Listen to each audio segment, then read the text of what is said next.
Assalamualaikum warahmatullahi wabarakatuh. Perkenalkan, nama saya Nur Hidayatul Khairia SB dari kelas Manajemen A Keuangan 2017. Di sini saya akan membahas mengenai pasar modal, di mana untuk memenuhi tugas salah satu mata kuliah yaitu Manajemen Keuangan Lanjutan dengan dosen pembimbing Ibu Asniwati SE MSI.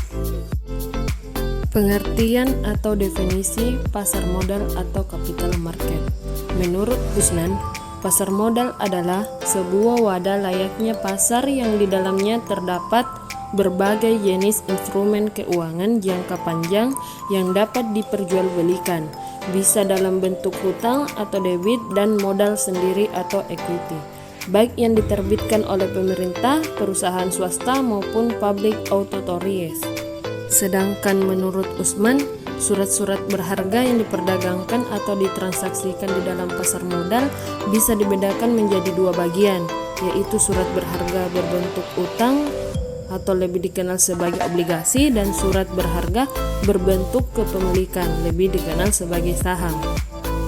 Jadi dapat disimpulkan bahwa pasar modal adalah suatu wadah bertemunya antara para penjual atau seller dan para pembeli atau buyer yang memperdagangkan produk atau instrumen keuangan.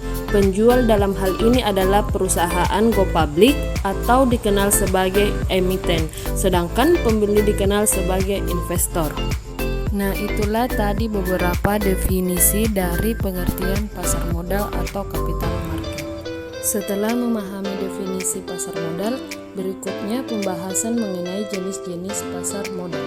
Secara umum, pasar modal dapat dibedakan menjadi dua bagian, yaitu pasar perdana dan pasar sekunder.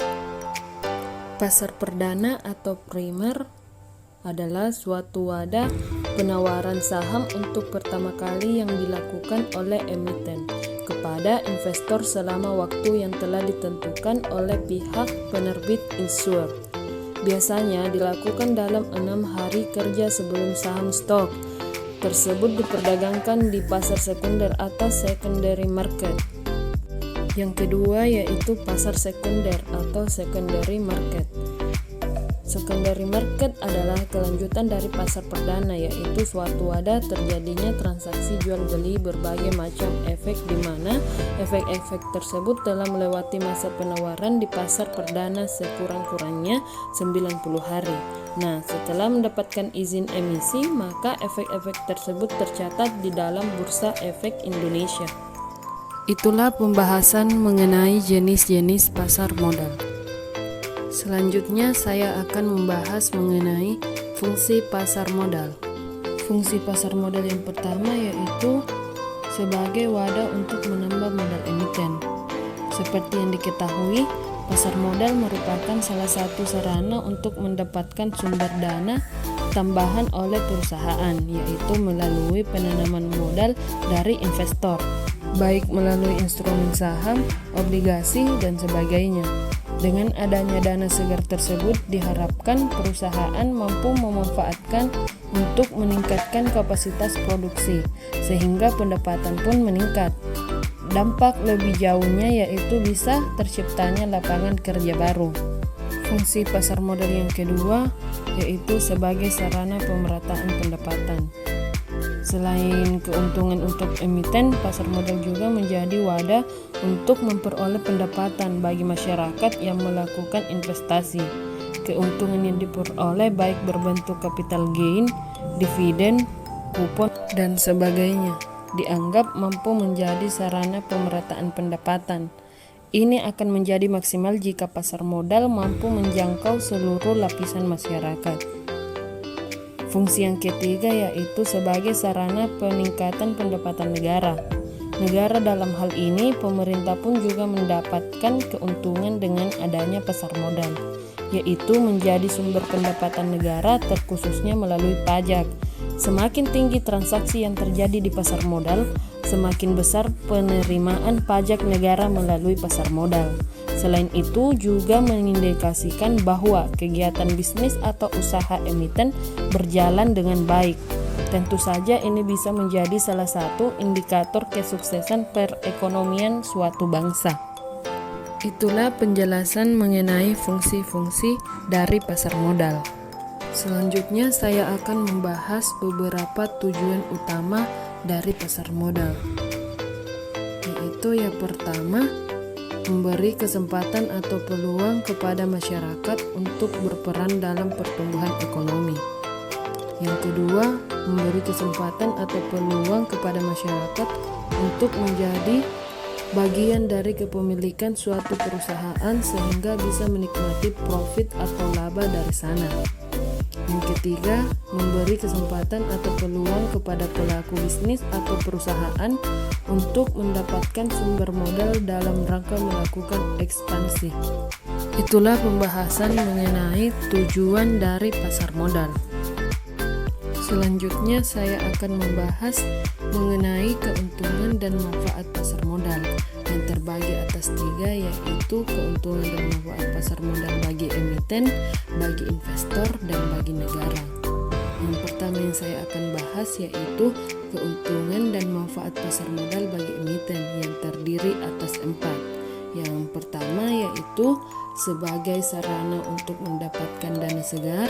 Yang kedua, untuk memberi jalan untuk melakukan ekspansi.